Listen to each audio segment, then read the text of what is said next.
mudamos enseguida. Tardamos casi 3 semanas.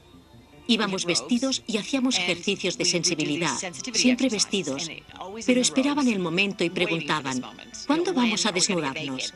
¿Por qué no lo hacemos ya? Y finalmente nos quitamos la ropa y todos nos echamos a reír. Saltamos y bailamos, nos abrazamos, hasta que acabamos agotados y nos echamos en un montón en el suelo. Pero cuando se acercaba la noche del estreno, nadie estaba seguro de si los artistas desnudos de O Calcuta podrían representar en el escenario lo mismo que habían ensayado. I think the worst that could happen to them is that they'd be arrested and convicted and could possibly serve a jail sentence and then have their careers very seriously compromised. Our intention is not to have a confrontation of any kind, but to present entertainment. And that since we are dealing with sexuality, eroticism, we invited them to come and see the show. Recuerdo que estaba sentada en mi camerino y había un policía en la puerta. Me di la vuelta y le dije, ¿puedo vestirme antes de salir? No sé si tuvieron que sobornar a alguien o no, pero la policía se fue y ningún actor fue arrestado. Se hizo historia en el teatro cuando se abrió el telón y se estrenó O Calcuta el 17 de junio de 1969 y la policía no lo cerró. La noche del estreno fue emocionante, real y totalmente emocionante, porque estábamos muy a gusto desnudos y creo que eso sorprendió a la gente. La desnudez era completa y frontal, casi de principio a fin. El sexo era simulado, había sexo, una escena de violación y el hecho de que el público pudiera ver eso en un escenario sin que se presentara la policía fue significativo en la cultura. Pero nunca se hubiera sabido por las reseñas.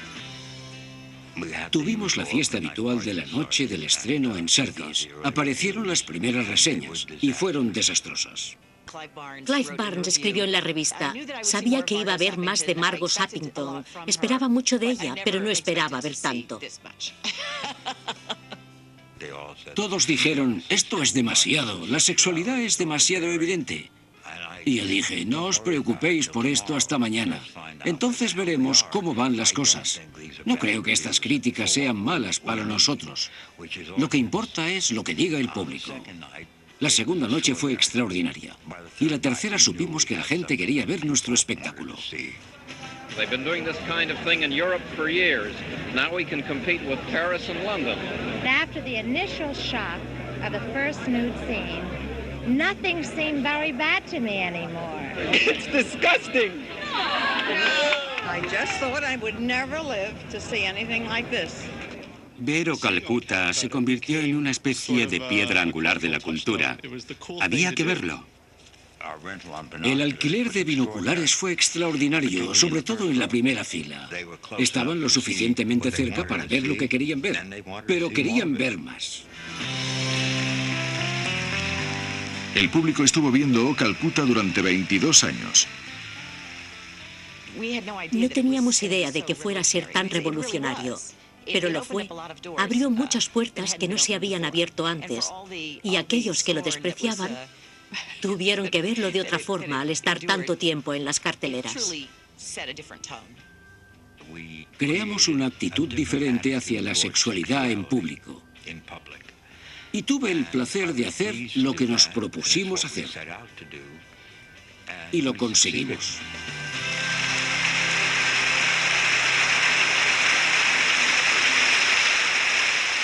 Los rebeldes de O Calcuta habían ganado su lucha para liberar los escenarios de Nueva York.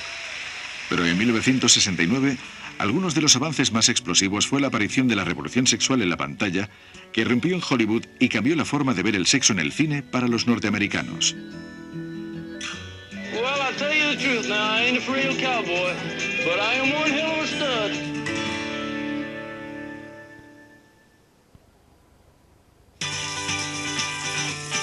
En los premios de la Academia de 1969, millones de espectadores de todo el mundo vio cómo se forjaba la historia de los Oscar. Por primera y última vez, una película X ganó el primer premio. En 1965, el premio a la mejor película de la Academia fue para Sonrisas y Lágrimas, y en 1969 fue para Cowboy de Medianoche, y eso da una idea de la transformación que sufrió la cultura norteamericana durante ese periodo. El triunfo de Cowboy de Medianoche marcó la muerte del código de las viejas producciones de Hollywood, que ponía estrictos límites al sexo en las películas, y el nacimiento de un nuevo sistema que las clasificaba por medio de letras, G para el público en general y X solo para adultos, que alertaban a los espectadores sobre el contenido sexual en lugar de prohibirlas. El hecho de que una película se calificara como X, una película que solo un determinado público debía ver, fuera nominada como la mejor película por las fuerzas de Hollywood, era una señal de que la cultura dominante estaba cambiando en Estados Unidos. Pero ninguna producción de Hollywood daría más claras evidencias de esos cambios que una película sueca de arte y ensayo titulada Soy curiosa, Amarillo. Trata de una joven al final de su adolescencia, muy insatisfecha con la sociedad sueca desde su punto de vista, y hace su propio estudio de los problemas de las mujeres en Suecia. A pesar de ser un tema tópico, su completa desnudez frontal y sus escenas de amor reales la ayudaron a ganar notoriedad, pero Soy curiosa, Amarillo tuvo un éxito moderado. Luego, el 5 de octubre de 1969, se supo que una de las mujeres más admiradas en Estados Unidos, la ex primera dama Jacqueline Kennedy Onassis, había ido a ver la película. Jacqueline Onassis había entrado en el teatro de la calle 57 con su esposo, el señor Onassis, y un grupo de guardaespaldas. Y cuando salió, un fotógrafo empezó a seguirla. El servicio secreto la había entrenado por si alguien la atacaba y lo lanzó al suelo. Le estaba haciendo fotos al salir del teatro. Había ido a ver Soy curiosa, Amarillo, con el gran cartel detrás de ella y lo revolcó. Creo que alguien tiene fotos de eso. Supuso una gran publicidad para la película y por eso se la consideró como una de las películas de tipo porno elegante. Soy curiosa, Amarillo se convertiría en uno de los eventos más importantes del sexo en el 69.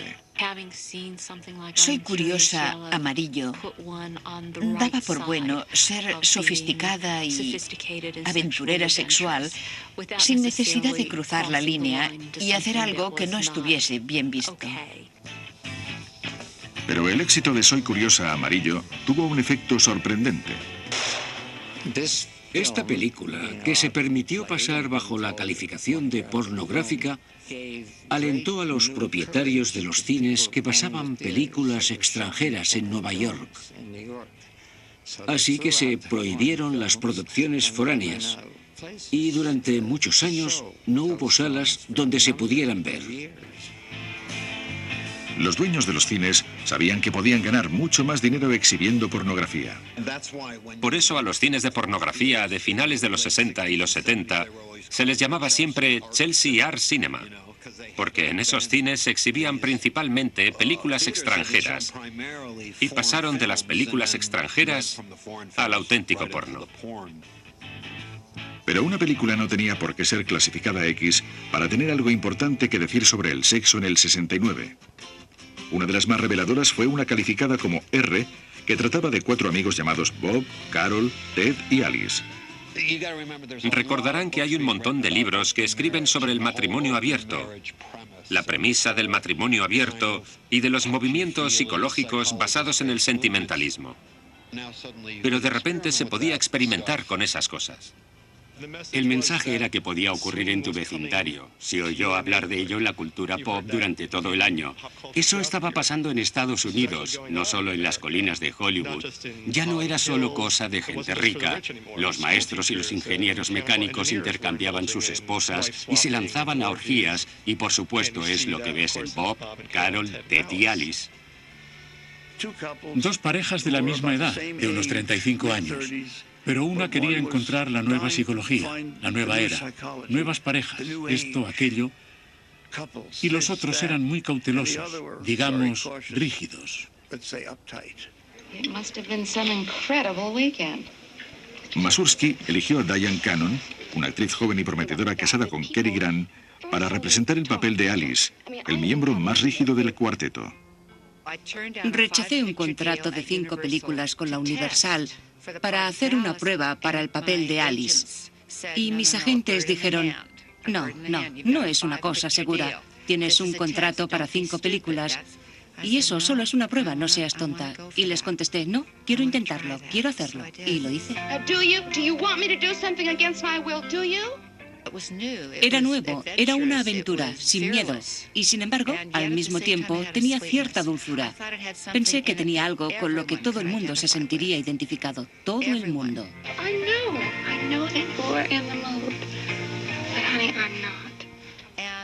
Y debo decir que yo era como Alice, muy parecida a Alice. No tenías relaciones sexuales antes de casarte. ¿Era así?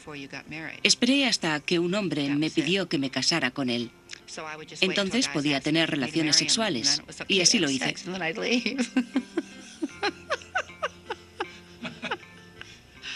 No sé si alguna vez le he contado esto a alguien, pero así fue.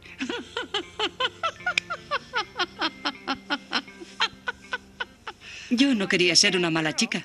I am being honest.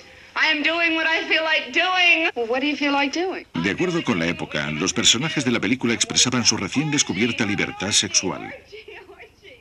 Estaban muy confundidos, porque se les había dicho que estaba bien ser un poco sueltos, un poco descentrados, no tan rígidos.